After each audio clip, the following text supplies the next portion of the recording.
So today I'm going to talk about query satisfaction and how UX can influence rankings. And I've heard Alicia ask questions about the helpful content update and how do you get out of that? How can you fix things? So I might go into those kind of things. So first question is, what is Google's biggest asset? And I've been asking this to tons of people. I know virtually this is not easy to do, but just chuck it in if you know it. I guess most people will know it if I say it out loud. Here's a little hint. It's their users. If we as users stop using Google, Google has a massive problem. Now, you can ask me, how big is their problem then? Now, we'll see on the next slide. It's 206 billion, because that's how much money they are making with their websites, right? So I'm not talking about their cloud business. This is purely Google search, YouTube, and other things where they advertise, right? Gmail and those kind of things. So what Google is doing, they show more video and images than shopping and maps in the SERP if it helps satisfying a user's intent. There's nobody within Google that goes, let's put a maps listing here, let's do a video here, let's do this there. No, they actually got algorithms that decide this based on user behavior, how they move over the SERP pages when they click towards images or videos or those kind of things. And this is all being input to build a better SERP for the user. And this is also one I wanted to show you, right? Because if, say, I don't know why, you would like to rank for how to tie shoelaces, in this case, if you don't have a video, it's highly likely that you might be ranking high, but you won't get the view. You won't get the user to interact with your content. Another example, if you're a plumber and you have a beautiful website, well optimized and everything, but you don't have a Google Maps listing in this area. I was in Leeds over the past few days, so that's where I took this screenshot. You're basically nowhere to be found, right? And here's another one. And I'm not looking for a red dress, but my wife is. If she's looking for a red dress, this is what's being surfaced, right? And there's no intent behind it saying buying a red dress or buying a red dress for a gala or whatever, or for a ceremony. But what this does is user behavior has changed the SERP from just links into these kind of images. So if you're trying to rank an article on one of the things is red dress, forget about it if you don't put high quality images in. So the learning is optimize your content in the right format. It's very simple. And if you're going to ask me, how can I find the right format? Google it yourself, right? It's so simple. The answer is already in the SERP. So then I've got a little question, and this has passed. I mean, I've seen it in Korai's slides, and people were talking about it with penalties and core updates. But this is an actual project that I started working on. And what you actually see is there is a steady decline, right? And the way I felt about it is a bit like, oh, that's uncomfortable, because they had an SEO team. They have been working all this time, all these 16 months, and it was just declining, steadily declining. And here's my hypothesis, and I've seen this work at different sites. It could well be the case that your content in UX is not helping the user get an easy and unique answer to their query. If this is not the case, why should you rank, right? And you'll see a slow decline, because why would they keep you up there if it's deemed irrelevant or less relevant than other ones? We all know this, right? Bad and frustrating UX. We've all gone through this. We go through this every freaking day. That's at least my experience. I might be a frustrating Dutch guy, but hey, that's what it is. And then you see these, right? you get triggered into linking to going to a page, and then there's like a full-on ad. Like just today, I got an email pop up on my freaking first visit within 5 seconds. How is that helpful for my experience? It's not, right? And I see this a lot. And then people ask me, like, why doesn't it rank well? Well, because the user experience isn't there, right? Same with very slow loading speeds. I just took a screenshot from the Crux, the Chrome UX Data Studio dashboard you can do based on Crux data. I would highly recommend everybody doing it because it gives you feedback on all the Chrome users using your website and how they experience your website. Again, this is UX, the basics, right? And here's one that I don't see a lot of people talking about is that you often people say, like, why don't I have a feature snippet, or why am I not in the people also ask or stuff? And what I found is that sometimes if you do client-side rendering, it's not a problem to get it indexed, but Google won't or will rarely show you as an answer in a people also ask or a feature snippet. One of the reasons for it is when you click, it can't scroll to the exact answer, right? And this is something that when you get to this, it's just like, you need to fix this.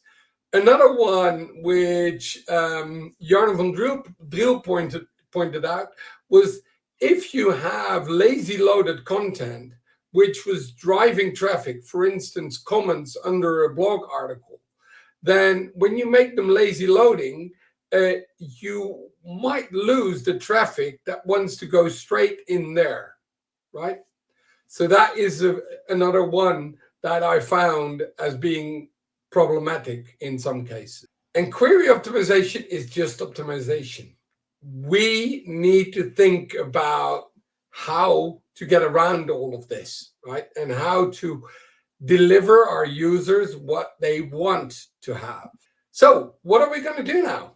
Start understanding your users' needs. And I think we've spoken about it a few times in previous sessions tonight, is do we actually understand our users' needs? Do we know what they're trying to achieve? Because when you do keyword research, sometimes it's clear, but in a lot of cases, it's not. So let's start with this. The tools I use, and it's a pity because I wanted them to appear one by one. But now you already know, so I don't need to go over it for long.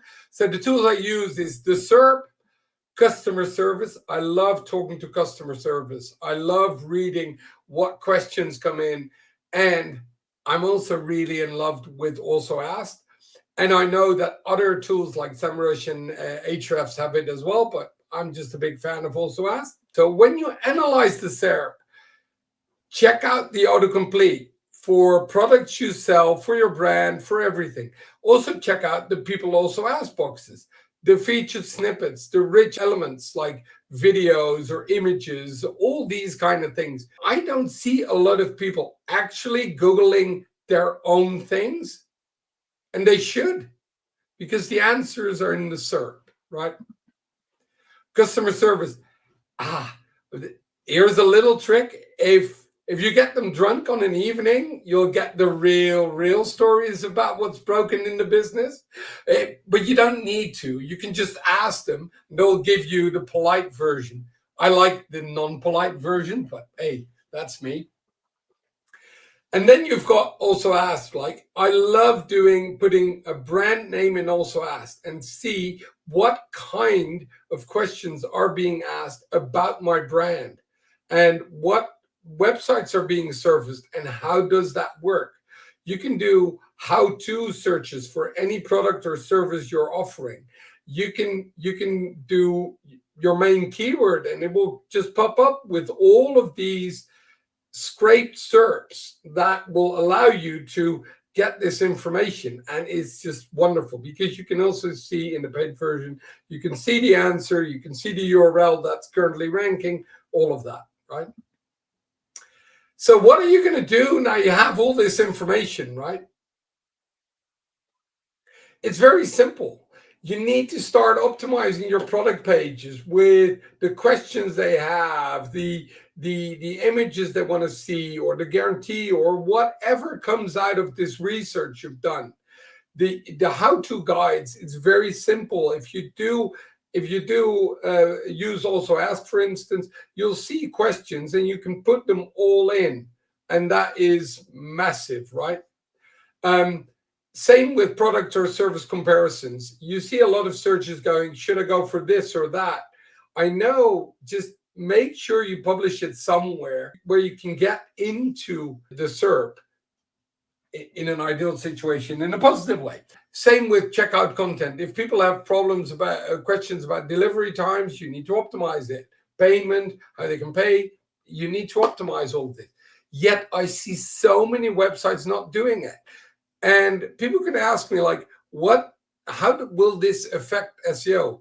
Well, the thing is, I truly believe that if your website creates an awesome experience, you deserve to rank. And Google is basically tweaking their algorithms to become more like that, not chasing rankings, but helping users get what they want. And as a last but not least, I'm going to give you 2 patents worth diving into. And I've made them very easy. Well, not easy. I've basically given the TLDR to my version of it. But the links are also in the slides. So the first one is on quality score. Google has published 2 patents on site-wide quality score. And my learning is that a relative CTR can, so with CTR I mean click-through rate in the SERP, can, and in my humble opinion will, influence rankings over time. So if you rank number 3, but you get a higher portion of click-throughs than the number 1 or 2, you will relatively go up, right? And I think this is also the reason that in some core updates, they say it takes about 3 to 4 weeks to roll out. It's basically this in play. So it's basically user signals through CTR that will influence the rankings. The second one is the contextual estimation of link information gain. And what the cool thing about this is, it's about information gain. So if you publish exactly the same what's already out there, then why should you be indexed? Why should you deserve a user? Why should you deserve traffic? So the interesting thing is, this is, in my opinion, a patent that prevents machine learning, because machine learning looks at big data and just takes the common denominator and publishes that as being the truth. But that's already out there. So if you have a better way of solving problems, you have with this patent, so definitely read it, you will get a lot, like you have a bigger chance of actually getting traffic and higher traffic. If you just use AI to just chunk it out there, you will get some rankings, but at some point it's like, we already know this already exists for this query, so why should we add it into the index, and why does it deserve traffic? I guess that was it. Any questions? More than happy to answer them. I don't know. Fantastic. Thank you so much. And Montse, do you want to add anything to that? Yes. First of all, fantastic presentation, Arnout, as usual. Very, very good one. Very good insights. Very good insights. And I would like to add, just commenting on a couple of things that I have picked up from this presentation. I very much agree with how with everything that Arnout has said. And I think in this day and age, we already have the technology. We have become knowledgeable about SEO and the technology behind it and everything. So we need to basically just go back and look into our users' needs, because that is something that I have been missing over the years, because I have been always a holistic SEO, always looking at various aspects, not just the technology, not just keyword rankings, etc., etc. And what I feel is that we tend to lose sight of users' needs and users' preferences and behavior, and that is key. I think we've lost you, Montse. Then I'll just pass to the questions that we have at the moment. Arnout, do you think that Core Web Vitals may impact quality? No. Well, if you're within your SERP, your page loads in 20 seconds and the rest does it in 3, yes, it will, right? Because but if you're within striking distance of the rest in the SERP, I don't see a reason why that would impact, and I haven't seen any impact for that matter. So, for example, with SAHC, at the beginning of your presentation, you mentioned that these two not close to that these two patents may help people to recover from HCU, which they may have encountered since September, for example, some from March, some from September. What should they do? So, is there any course of actions that they can particularly take? Yeah. So I think this is a really interesting one, because what I found when I was analyzing this and literally looking at the questions surrounding this, I could literally see this is an over-optimized article. This doesn't help these questions, right? So if you start reading up on the questions that surround a certain, say you've got all these blog articles and you read these blog articles and you basically you put the main questions you find in the SERP or anything and you go, can I answer this? And you'll find that the majority of those won't be answered. They're just fluff. It's literally fluff. It's keyword optimized fluff in a lot of cases. And then, like, how is that going to help a user? And I think that's something that is a big thing. So by really looking at, I'm targeting this kind of action, right? It's a how-to for how to build a shed. But if I actually look at what questions there are in that process, you need to be trying to be the best answer and the most complete answer to all of those, and not just, hey, here's a keyword, I'm going to rank for it, I'll get it in so many times and blah blah blah, let's rank. Because it doesn't work that way. And I truly believe that if you start with the user and what their their questions are, you have a fair chance to get back out there. And that's how you build that reputation. Sorry, Arnout. That's how you build that reputation. Exactly, that too. So I hope that helps, Alicia. At least that's my opinion on it. Yeah, and here's an interesting question. If we already answer all these questions on our page, why would we use people also asked? If we use what's already on Google, like PBA also asked, on our content, we will be saying that it's already there. And so the interesting thing is that if you look at the actual answers in the PAA, a lot of them are just not the right answers or not the ultimate answers. Yeah. So I think when you really look at the PAAs and you go, but that's not true. And I'm pretty sure I can write a better one. And so if somebody nailed it in your niche, yeah, you might be in a problematic state then. Or if you already have done it, you don't need to do it. But in all the other cases, there's a lot of room for improvement. I hope that helped. Uzgur? I don't know how to. Uzgur. Okay. And also, if I may, some of those answers are so imprecise. I mean, the answers to those questions need to be expanded more. So basically, what you get sometimes, I don't say all the times, but sometimes, what I get to see is just very small answers to a question that needs to be further explaining, and this is where you can actually add value as well. Agreed. Are you using product variant schema or relying more on the Google Merchant Center? Both. Both. Yeah. Both. The way I see it is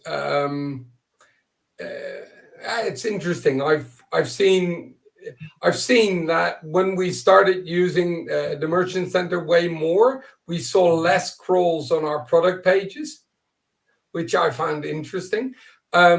But equally, we did put in product variants, and I think it always needs to be in sync, and that is the most important thing. So I think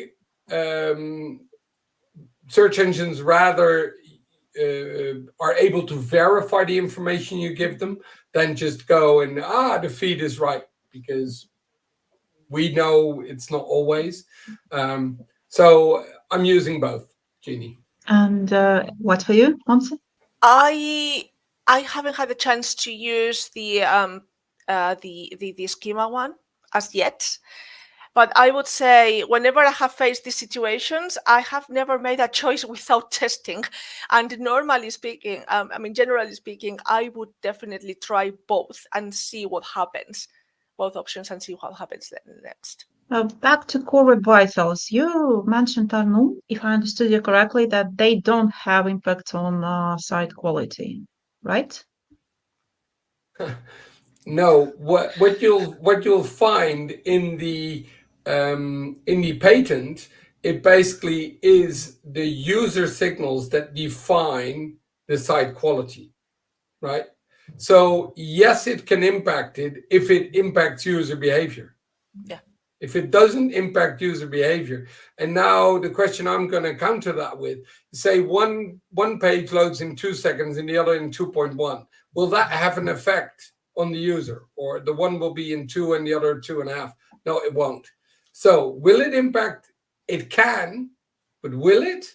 And I think the interesting thing is when you ask people at Google, they will say it might influence ranking. So I'm basically giving the same answer as Google is, right? In my experience, I think what we have to think of is just that this is all perceived aspects.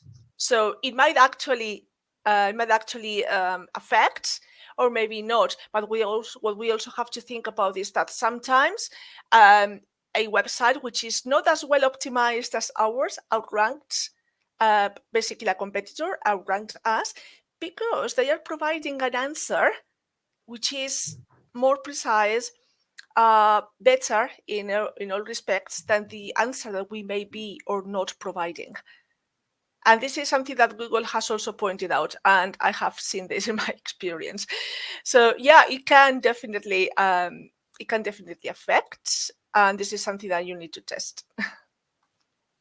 The site quality, is it somehow connected to EEAT? That is such a... So this is an interesting one. I think the answer is the same. So to give you an example, right, if there is a governmental site that has the rules and regulations of building a shed in your backyard, but the actual web page was written by the webmaster, there's no date on it, or there's only a year and a month, there's no avatar, there's no nothing. So basically, from an EEAT perspective, apart from the fact that it's a governmental website, there is no EEAT visible. Yet that website will outrank any other website which nailed EEAT, which nailed Core Web Vitals, even if it's a lot slower, because it's the single point of truth. It is what people expect there to be. the governmental website with the rules and regulations on building a shed in your backyard, right? So yes, it can. And I think this is also what you're seeing now with Forbes and other websites ranking, or Reddit, for instance. It's because there is a lot of signals saying that people want it there, and then it just happens. And EAT, I think, is more a guideline that could help build your trust for a user. But having EAT won't get you to rank. You still need to write content. You still need to build the brand. You're like, yeah, I know. It's all about having the right content and just building your presence.